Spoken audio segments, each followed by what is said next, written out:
guys, what's growing? It's Heather at Bush Poppy Farm. Good morning. It's pretty early.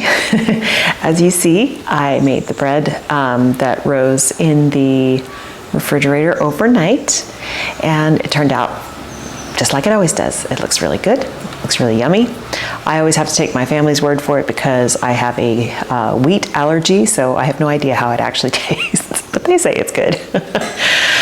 So today, I need to make deliveries, only 3 because the rest are pickups, which is great.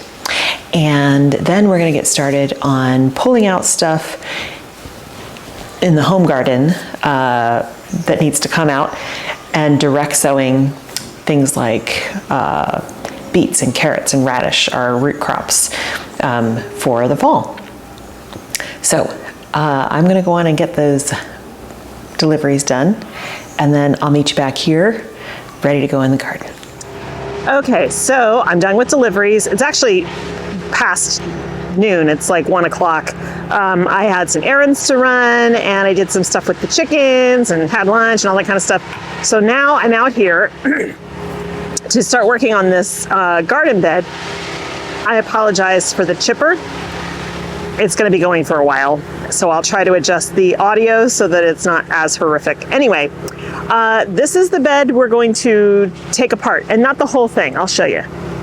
So this bed here was planted last October for spring flowers that I've been harvesting on up until like just yesterday even. You can see there's still some chocolate lace flower here, super pretty. And Magus, but I mean, most of it is brown and gone. Now, I could try to, I've tried to save these for drying before. Now these stems are, some of them are long enough for bouquets and some are not, but they don't dry well. They tend to fall apart and drop their little tiny flower petals everywhere, so they're not a good dried flower. So I am just going to pull all of this out. This was Orlea. You can see the seed pods here of the Orlea. I'll save some of these seed pods so that we can replant. Here, I'll show you. They're very spiky seed pods. That's an Orlea seed, an individual one. You plant that and it becomes a whole plant. So I'll save some of those, the dried ones, for planting for next spring. But I'm going to pull out all the Daucus, all the Magus. I'm actually going to leave the straw flower for now, so we're only coming to here. Here's some more Orlea.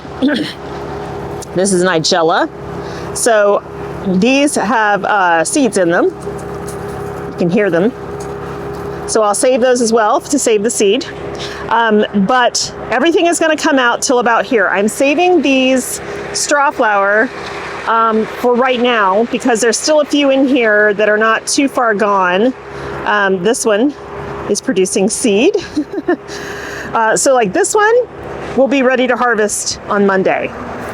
Same with this. So I want to keep the ones that are harvestable because this white color is great for dried flower use. So I'm going to keep the straw flower patch for now, which is pretty long, but it's okay because I still have a good 10 to 12 feet here to work with. So I'm going to work on pulling all that stuff out, and then I'm going to amend the soil. Now, as usual, I'm not pulling them up by the roots. I'm cutting them off at the soil surface.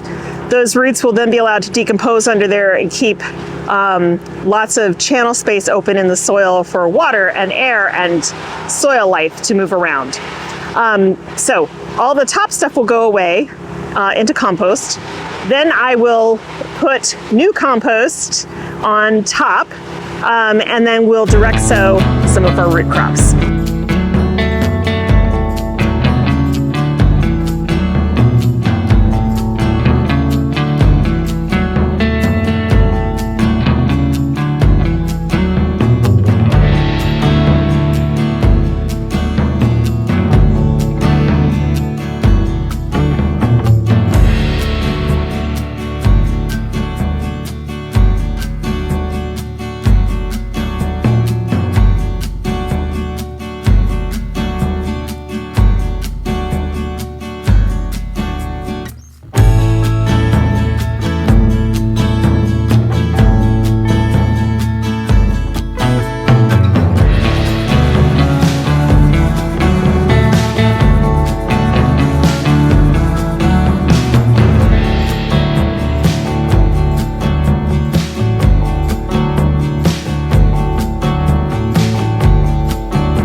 Okay, so the bed is all made, and now I just need to direct sow.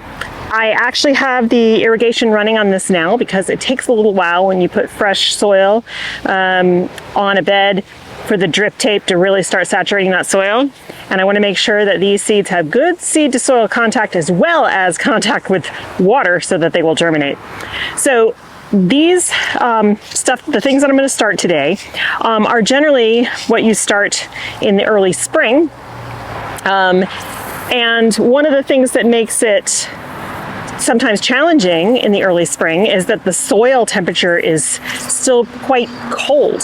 So they want warmer soil temperature but cooler air conditions to grow. And so starting them now is actually a good idea because they'll have the warm soil to germinate, and then hopefully, unless we get a whole bunch of more heat waves, they'll have cooler air conditioning to grow and grow well before the fall really sets in and we lose a lot of sun. So with that being said, this is what I'm starting today. I have two types of radish. This is early scarlet globe. I have French breakfast, which is one of our favorites. And then we're moving on to beets, which I love, but I've never had success growing. And I think it might be because of when I start them. So this is a bull's blood beet from Territorial Seed. And I have Chioggia, I'm not sure how you pronounce that, beets. And then we have turnips. This one is a purple top white globe. And the last thing I'm going to start is carrots. Now this is a risk in this bed. This is a scarlet nonce because even though I've been growing in this soil for many years, and it's definitely a lot looser than it used to be, it's still not super like easy loose soil. So these carrots might fork. I don't know. We'll see what happens, but I'm going to sow them anyway. And also, maybe they'll bolt. Maybe all of these will bolt before they actually produce a bulb for me. But that's okay because I can sow them in succession to make sure that we get something. Now, all the stuff that we started in seed packs, the 6 packs yesterday, that will go in where the straw flowers are, because I have a huge swath of that, because beyond the straw flowers is our sweet potatoes, which I'm super excited about. And also, beyond the corn over here, I have a section that I direct sowed with some beans that never germinated. So I have more space still to put more of those brassicas and things that we sowed yesterday in cell packs. All right, I'm gonna get to direct sowing. So planted, mulched, and now we wait and hope. Just want to show you what's going on with the tomatoes over here. I mean, not the best growth I've ever had, but you know, they're producing. I have been harvesting tomatoes, and we've got obviously more coming. There's plenty of green ones there. We've got some corn right here, which is just starting to tassel. Look at that. And hopefully we will get some ears off of that. Got an even more beautiful stand over here. These are 2 separate varieties. And they're going to tassel at different times, so I won't get any cross-pollination. And then down here, these beans that we planted, they're not producing yet, but they're getting real close. They look awesome. So tomorrow we are going to clean up this container. The dead stuff will come out, obviously, but the lavender will stay. That's still alive. It will get cut back. Same thing with this one. And I have new plants to go in there.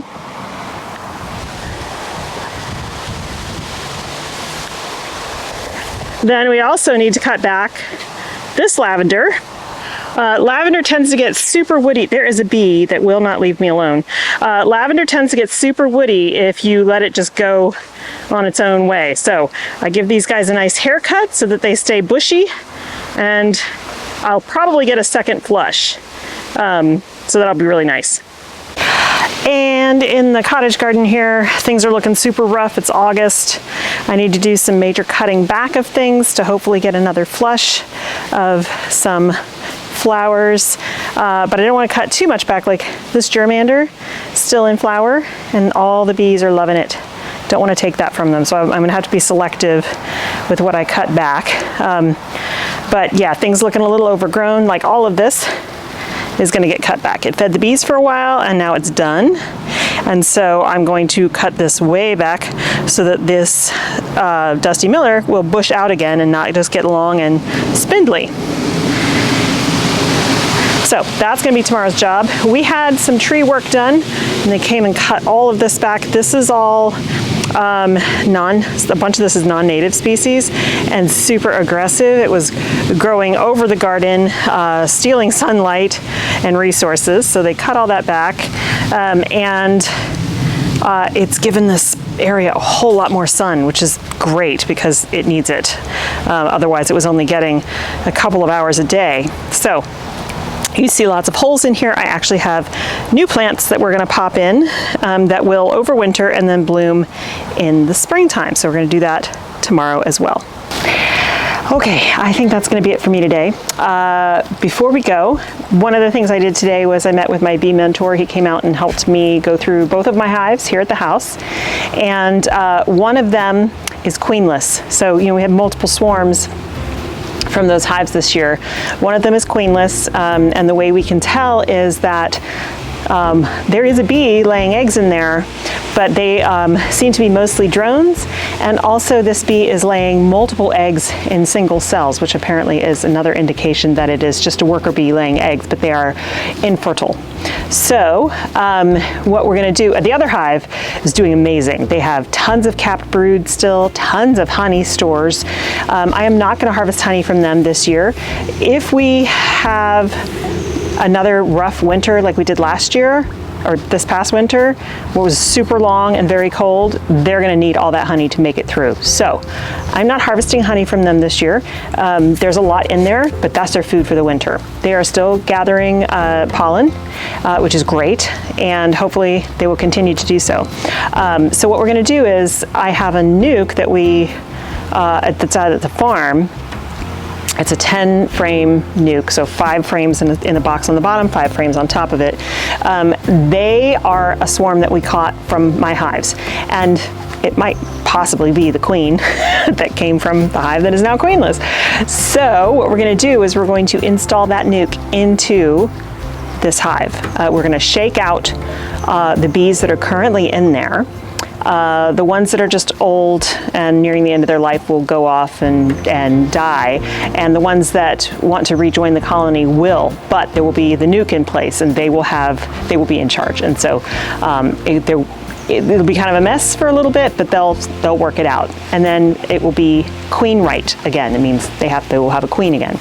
So as long as I'll probably have to provide food for them for quite a while, because even though there's some honey stores in there, it's not enough to get a whole colony through the winter. So those guys I'll probably have to feed nectar for a while, but that's okay. They already have a feeder in there. I'll just start filling it. So tomorrow morning early, we are going out to the farm before the bees wake up. We're going to seal up the entrance to the nuke with screen, strap it in the car, bring it over here, and transfer them. So that should be real interesting. If I can find a safe place to put the camera, because everything's kind of on a slope, I'll put it up so you guys can see what we're doing. It should be really interesting. This is all still brand new to me, so I love that I get to learn all these things. Next year, I'm assuming I'll be able to harvest honey in the springtime after the initial flow, because this will be established hives that have made it through the winter and have been here for a year. So I'm looking forward to that. Okay, that's it for me today. I will be back tomorrow. We'll be potting up those containers, putting some new plants in the ground. Oh, and also I bought a few more succulents. My succulent containers are looking rough. There's a bunch of them that are starting to die. They're just old, and they've kind of expanded as far as they're gonna go. So I'm gonna take those containers completely apart, try to salvage the rocks so I can replace them, and pull out the dead plants and put the new ones in, and make them completely refreshed. So crossing my fingers that will all go well. Again, thank you for joining me today. I hope you have a wonderful time in your garden, and I'll see you in the next one.